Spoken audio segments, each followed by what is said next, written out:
মধ্যপ্রাচ্য সংঘাত বন্ধে কিছুটা আশার আলো দেখা যাচ্ছে। মার্কিন প্রেসিডেন্ট ডোনাল্ড ট্রাম্প জানিয়েছেন, ইরানের বিরুদ্ধে চলমান যুক্তরাষ্ট্র ইসরায়েল যুদ্ধ শেষ করার জন্য একটি যুদ্ধবিরতি সংক্রান্ত সমঝোতা স্মারক প্রায় চূড়ান্তভাবে রয়েছে।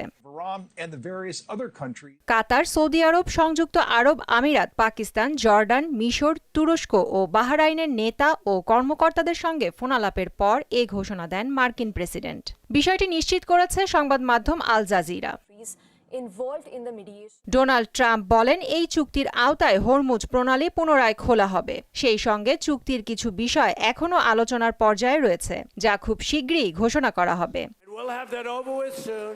মার্কিন প্রেসিডেন্টের এই বিবৃতি এমন সময় সামনে আসে যখন পাকিস্তানের সেনাপ্রধান আসিম মুনির ইরান সফর করছিলেন। পাকিস্তান জানায়, তাদের সেনাপ্রধানের সফরটি সংক্ষিপ্ত কিন্তু ফলপ্রসূ হয়েছে।